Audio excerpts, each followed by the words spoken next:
In this episode, we're going to talk about the contrasting views between an accountant and a property professional or a buyer's agent and how they really look at and assess a property. In so many instances, I see that too many people outside of their profession are really given advice where they shouldn't. And you're really going to understand and see the conversation in the background that two professionals may have when really discussing, say, for instance, a property purchase and understanding their profession and staying in their lane so that they're giving the client the right advice to move forward. Whether it's a buyer's agent or a property professional discussing the X factor of the property, or where an accountant's really understanding the gearing, what type of structure should they be looking at, and how it overall works inside their business plan and investment journey. So I'm really excited to bring you on board in this episode to really understand the back and how the back end really falls into play when two professionals are conversing and hopefully providing the best outcome for the client. Everything school should have taught you in one place. With a property portfolio of over 17 million and an accountancy firm of over 16,000 clients, as well as being an accountant to some of the wealthiest people in Australia, Jeremy Iannuzzelli will be sharing his lessons on everything school should have taught you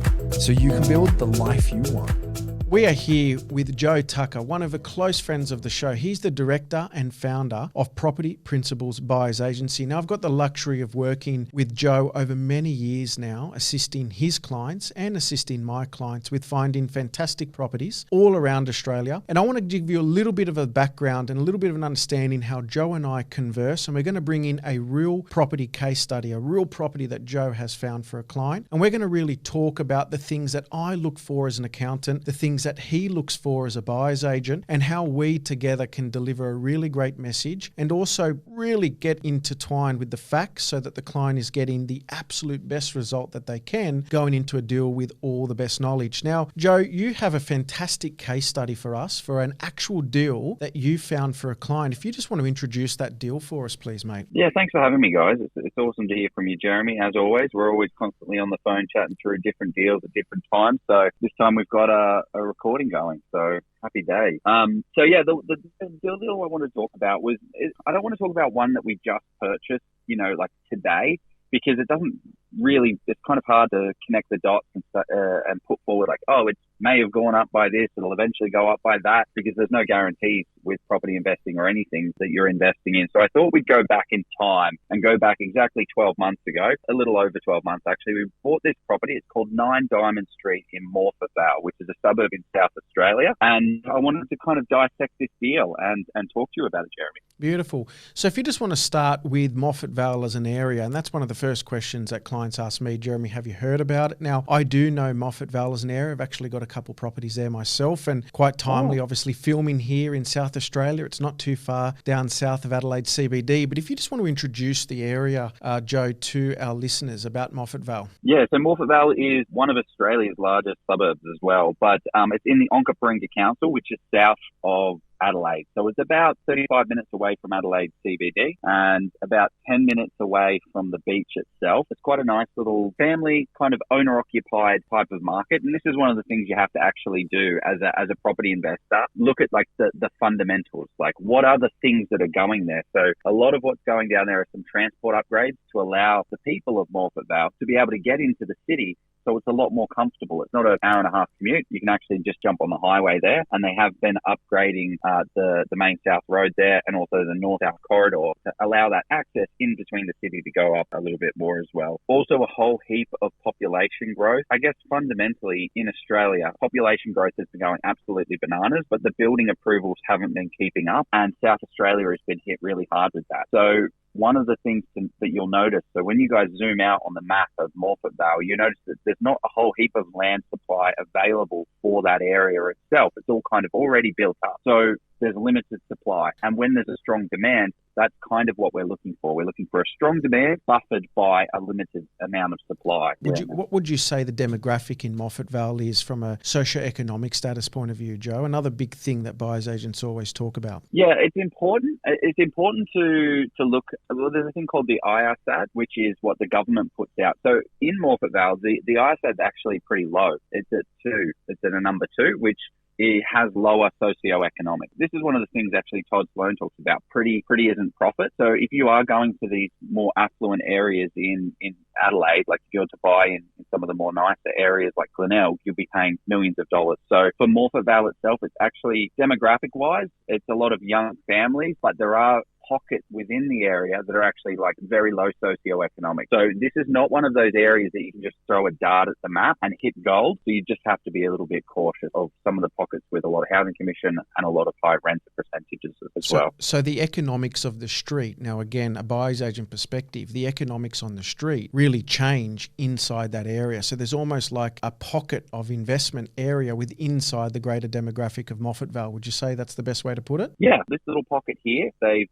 named the streets. We've got like Diamond Street next door, Sapphire Street, and then we're on Diamond Street. What's the other one? Sapphire and all of that, Emerald. But it's actually quite close to all of the Morphett Vale foodland. So we're close to the supermarkets, we're close to the shopping. This is particularly within walking distance to get access to that. That's not always a requirement. You don't have to be super close within walking distance, but it's good to have that. So you've honed in on the area now. You've got your analysts, your data. You've trailed through hundreds of pages of data and almost like acting a data scientist in a way to understand this area. Why did you focus on this particular property? And I'm sure there would have been a number of other for sale in that period of time when you bought it. So what stood out to you, again, as a buyer's agent, what stood out to you for this particular property? Well, the reason we chose this one is because you don't want to be buying, I don't have the exact median house price at the time. It would have been about $550,000, the median house price, and we bought this property for $515,000. So anyone that's, been listening to this podcast the last couple of minutes and jumped it up on real estate, you'll notice that this property itself is not the wham glam,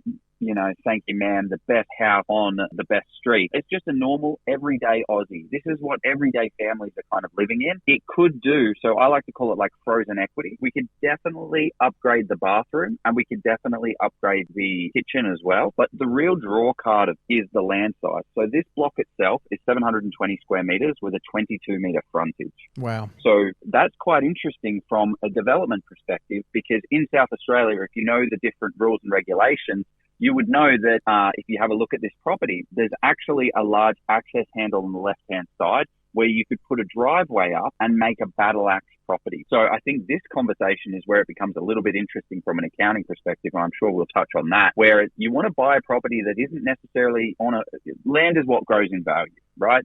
The reason why we're buying in Morphett Vale is because it's growing, families are moving in there, and it's a shifting demographic of people that were a little bit rougher are starting to now change and starting to get more people that are willing to upgrade their properties and do it a little bit better. So land soaks up the economic value that is created by the area itself. So that's what pushes value up. That's why Sydney is so expensive, because Sydney has a lot of economic value around it that is driving up the prices. So this one here is a large block of land. We wouldn't want to be buying a 300, 400 square meter block there. Not to say that owner-occupiers and homeowners don't want to do that, but that's something to look out for. Try and avoid the super small block in these more affordable locations, because people want a house and a land. They want space for their kids and all that fun stuff. So there's an X factor there that you have found, not just in the area, but an X factor in relation to this particular property, which has a value uplift from, as you mentioned before, the frozen equity, which is the upgrade to the bathroom and doing some minor renovations. But then you can actually act on a significant level of capital appreciation value through the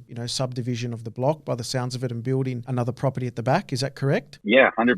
And you've got the rental uplift that comes with that second property as well. Yeah, definitely. And the capital appreciation that you're going to get with that. Like you're going to be doing it wholesale, right? And the thing is, you don't need to be an expert in property development, right? You're just freezing this equity. You're buying a property that has frozen equity that you can defrost at a later date. So you don't have to subdivide. You don't have to be a developer. You don't know how to do all of that stuff. You don't need to be. There are people out there that are like buyer's agents that are called developers. They will take a fee and they'll do it all for you. They'll handhold you through the entire experience. You don't need to be an expert. Because one of the challenges that I see out there with investors is they come to me and they're like, Joe, I just bought this pretty little house. It's 300 square meters. It's fully renovated. How how do I add value? How do I get, more? I want to get my equity out so that I can go ahead and buy another property. And the unfortunate answer is, well, sorry, you can't. You've bought the end product. If you buy something that has value add in the future, be it renovation or be it subdivision, then you can be the one to get value out of that. That's it. So, I mean, not to say the area, like this property itself, we purchased it for $515,000. It settled at the end of May 2023. It is now worth $610,000. So that is a 19% growth in 12 months, which is absolutely ridiculous. And so what was the rent? What was the rent on the property at that time when you purchased it, Joe? So when we bought it, it was $515 a week, which makes it a 5.2% yield on purchase. Fantastic. And obviously now with interest rates as they are, do you know what the current rent is of the property actually, as of today's date, say being in the month of July of 2024? Would you have an idea of the rent now? Yeah. Well, so we purchased it 12 months ago. So they got a 12-month lease on it. But what we've done, the reason why, so that should have been about $550 a week in rent. But this client that purchased it, we've done a number of deals with him before, and he was a little bit more strategic. So he wants to do the subdivision. So what we've done is we said, hey, we did a 6-month lease to begin with, and then we were going to do the development. So we've kept the rent at $515 and said, hey, by the way, we're going to cut off your backyard. Strategically, we brought that tenant on, knowing that it wasn't a family and someone that wouldn't really care about the backyard. So we've cut off the backyard so that we can now subdivide that lot. Beautiful. That lot, to subdivide it, would be worth, well, right now it's $610,000 for the whole thing. But actually, if we subdivided it off, you could get about $280,000 to $300,000 for the vacant block of land, and it'll cost about $100,000 to do the subdivision. So you're close to $200,000 after all is said and done. But I would be developing the house, which is what the client's doing. So he's going to put another house on there, and then you've got options.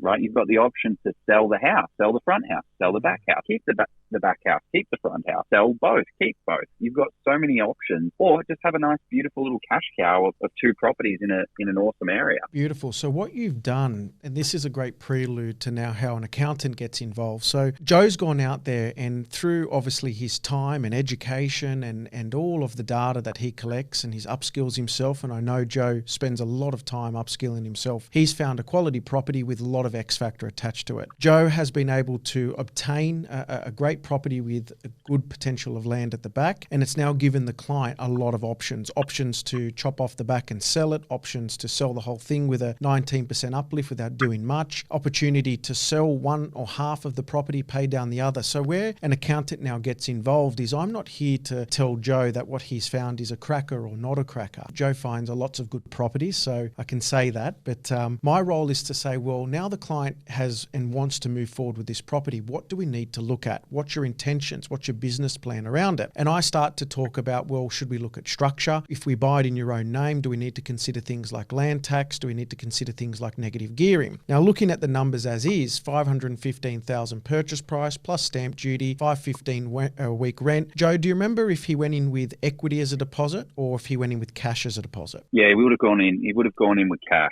With cash. So potentially went in with an 88% loan, or let's say argument for sake, an 80% loan. So the property isn't going to be too heavily negatively geared even in this higher interest rate environment. But again, once he develops the back and builds it and potentially sells it, pays down the front, sells the front, pays down the back, keeps both, there's going to be a significant rental uplift, which will tell me that this property, as Joe mentioned before, and I'll use his terminology, it's going to be an absolute cash cow. Now, to buy this particular property in the individual's name, one needs to consider the tax implications. We might be foregoing a little bit of negative gearing benefit today for the long-term cash benefit it will provide in the future. We've also got opportunities there where we can assist from a borrowing point of view once this deal is all done, and we're now, sounds like 12 to 18 months into it. This thing will be positively geared, I'm assuming, Joe, in the next at least year or so after the completion of the build. Is that correct, to the best of your knowledge? Yeah, if he goes out with the build, he'll do very well, because he'll be able to get $515 for the front, and then he'll be able to get about $600 because it's a brand new house. There you go. So $1,100 a week rent, and he's probably all into it for probably close to around about $900 to $1 million. Add in some depreciation benefits he gets, it's going to be well and truly into the positive position from a cash flow perspective. So that's really good to hear. Now, I absorb that data and I take that information in as an accountant to say, well, what structure do we look at? Do we go with an individual? Do we go with a trust? I then factor in and say, well, what's the plan of that particular client? Does he want to buy, build, sell, buy, build, and keep? And then from there, from a tax perspective, an accountant starts to say, well, if we do this this will potentially be our benefits moving forward, but it gives us exit strategies from a tax position. So as Joe works out the exit strategies for a client on a buy in and sell out, or a buy in and hold long term, using terminology like frozen equity or using a buy, build and sell cash cow type of scenario, then this is an opportunity for an accountant to take that on board and say, well, if we're going here, I've got exit 1, 2, 3 in mind where we can save tax left, right and center. So these are the conversations in the background that, for instance, a buyer's agent like Joe and myself, Jeremy, as an accountant, are having with the client in mind, or with the client present on that conversation. And then from there, we can start to make conclusions. Now, not all conclusions will be perfect. And Joe, you probably know in property investment, there's no perfect weather. We make the best that we can at any particular time, but we're there to make sure that we've got multiple exit strategies to save either the client money, B, make them money, or C, save them tax, all evolving into more money in the back pocket. That's how you and I generally converse, 100%. Joe, in the past with many other clients. I suppose, where are the things you see, and this is important, pushback, and I like to, again, educate all the people that are watching here today on YouTube or listening on iTunes and Spotify. Don't forget to hit subscribe if you're on YouTube, or follow us on iTunes and or on Spotify. But what things are you seeing as pushback from accountants who may not be, well versed in the property space, Joe? As a buyer's agent, I know you deal with many other accountants. What are you seeing as their pitfalls? Well, I think that's one key point that people have to remember as well is pick your team well that are doing the same things that you're doing, headed in the same direction. If you're interested in a property investing strategy, you have to go with an investment savvy, property related accountant. That's really important, because I've had clients that are talking about property and then, great, let's go buy in a trust, but then they don't think, well, what about the negative gearing benefit? What about what happens with that? But as that accountant was not versed in property, he just said, the client said, hey, should I get a trust? He's like, cool, I get $3,000 or whatever the fee is for a trust. Yeah, absolutely. You should go ahead and do that. So it does take a little bit of due diligence from your side of things as an investor to vet your team. Another good question for anyone in your team is, what commissions and kickbacks and referrals do you get? Because that's one of the things I love about working with you, Jeremy. You don't pay any kickbacks, referrals, or commissions. Anybody that is in my team, I do not give any referral. I don't get any referral, because that muddies the water. So if I'm saying, hey, you should use Jeremy, this accountant, because he gives me, I don't know, made up number, $1,000, that's not the right way to be looking at it. It should be, I'm using Jeremy because he's the absolute best at what he does. So Jeremy's actually my accountant. You're my accountant, mate. So I definitely believe heavily in the work that you do, because you've done amazing things for me. And just trying to tee up an accountant. So what's your strategy? What do your investments look like? So don't feel as an investor you should be scared about asking these type of questions. An accountant talks about money all day, and if he's not willing to talk about his own portfolio, actually I just buy shares and I do ETFs. Okay, cool. Well, what about property? What is your property strategy? I don't really like property. Okay, great. You might not be going down the same path that I have. And I think, Jeremy, you got a amazing portfolio. You're going to understand that on a deeper level than anybody else. Now, Joe, so there's some of the... I appreciate it, mate. There's a couple things that I start to see in the industry, especially for property professionals. And this is, the things that a buyer's agent or property professional should be doing, and the things that maybe an accountant, solicitor or mortgage broker do. But I see lots of property professionals now going and advertising quite a bit on tax strategies as a form of investment. So they're, rather than picking the property or trying to have an investment strategy, they're trying to sell the client on a tax strategy. What's your, you've got I suppose an X factor as a buyer's agent and a property professional. Do you ever try to sell people property or find people investments on a tax strategy? What's your main focus? And if you could put it in a couple of sentences, your main focus as a property professional, what are you doing for your clients? So I find high growth, solid yielding, capital appreciating assets. That's my focus. That's what I want. I want to grow a property, because you don't focus on tax. Tax is not an investment strategy, it's an outcome. So you don't want to let the tax tail wag the property dog, because that's where I see a lot of people buying these house and land packages or off the plan apartments thinking, oh great, I've got all this depreciation and stuff like that. That's buying retail. You should be the ones buying wholesale and getting the tax depreciation from building out base yourself. So yeah, don't let tax be the thing that drives your investment decision, because it never ends well. well. I love that anecdote. Don't let the tax tail wag the property dog, which I think is fantastic. And that's what we do see lots of property professionals in the industry doing at the moment. They are putting up the tax banner as a way to help their clients get into the property game, but they're forgetting about the most important part of what you do. You're there to find properties with good capital appreciation in the present and into the future. And at the same time, ideally have a really strong cash flow, because you and I always speak, Joe, in the past, we haven't seen many people being able to retire off negative geared investments. Your first and foremost, investment thesis should be good quality property, longevity, good cash flow attached to it. And then obviously the tax and structuring comes in at the very end after finding the good quality properties. Joe, I just want to pick your brain one last time for our listeners before I do let you go. And your information's been valuable. And I've loved the case study about Diamond Street, because it gave us both sides. It gave us a really good opportunity to understand the X factor approach. We've learned about frozen equity. We've learned about the X factor attached to the property that you found for your client. We've got an understanding of the plan around it and been able to hopefully create some really good structures and some understandings for people to come back to an accountant. But if you're a first-time investor or buying your second property, what are you focusing on? Because you hear lots of people wanting to get into development space very early. And I always talk about capital versus revenue in nature and being an investor versus being a developer. If you had some words of wisdom for a very early investor, what would you say to them about the development space, or being a capital investor, being a long-term investor early on in their investment journey? What would you say to them as some words of wisdom? Yeah, well,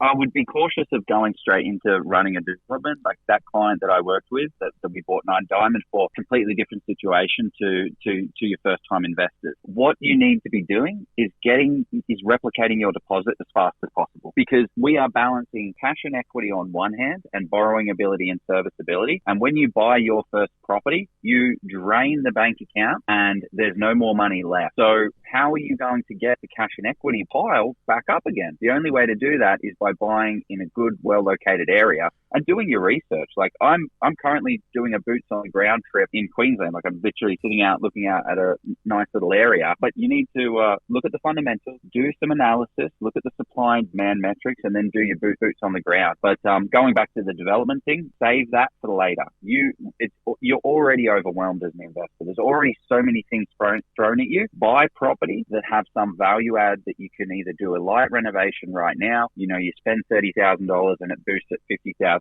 Great. You're almost there to getting your deposit back, and then freeze the equity of the development potential.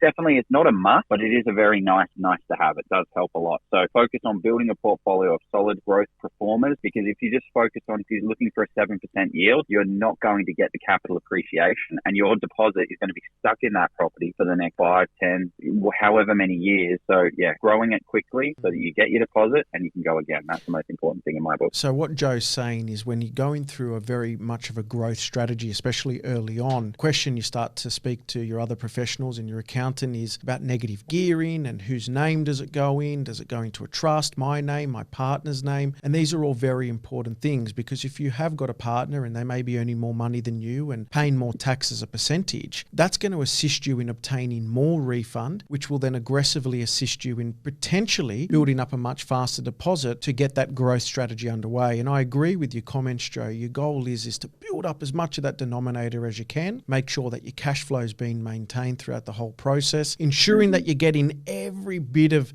benefit from the bottom of that barrel, and understanding how tax comes into the equation. Again, not letting the tail wag the property dog, but at the same time knowing that there is a tail there and having a look at it where we can see we can get the best level of benefits. One other thing just to add as well is, the way I like to think about it is, we're driving a property vehicle. Nobody is in the driver's seat. It's your financial future. As an investor, you are in the driver's seat. No one cares about your money as much as you do, unfortunately. And don't get me wrong, we definitely do care, and we're going to get you the best. But just remember that each professional is an expert in their field. So do not take financial advice about accounting from your mortgage broker, your buyer's agent. Let them, when you're going down the buyer's agency path, be guided by the property selection by them. When you go down the accounting path, be guided by the accountant in the back seat. Be guided by the mortgage broker. Be guided by the right people at the right point in time, because I see people taking advice from mortgage brokers about accounting, and accounting advice from buyer's agents is not the right way to be doing it. Let the experts be their experts. Sorry. Absolutely. Drop that in. That's one of the whole thesis of today's chat. It's really getting an understanding of what questions you need to be asking your buyer's agent, what questions potentially need to ask your mortgage broker, your accountant, and then just understanding how that relationship works in the background. And if you can have your professionals that are all working together and working for the common theme, which is seeing you grow and seeing your wealth explode, well, then majority of these professionals will get to win with you over the long term. A lot of professionals, Joe buys properties for clients, and if they're doing well, they'll continue to repeat the process, because why break something that's working so well? And again, very much for the accountants. But Joe, I would like to thank you very much for your time today and sharing Diamond Street with us as a case study. I think it's been brilliant for our listeners. And if you want to reach out to Joe, can you let them know where they can reach out to you? Yeah, well, it depends. If you're in the education phase of your portfolio, we run Oz Property Investors, Australia's largest property investment group. We've got 75,000 members. That's a really good place to learn and grow and get started. And then if you want help from a buyer's agency perspective, jump on propertyprinciples.com.au and then just book a call. You can chat directly with me and we can go find some amazing property out there. Beautiful. Thank you very much for your work and for your kind support to the show, Joe. It's always a pleasure to have you on board, and looking forward to many more of our chats as they come through. Appreciate it, Jeremy. Keep up the great work, guys. Thanks, Talk to you mate. later.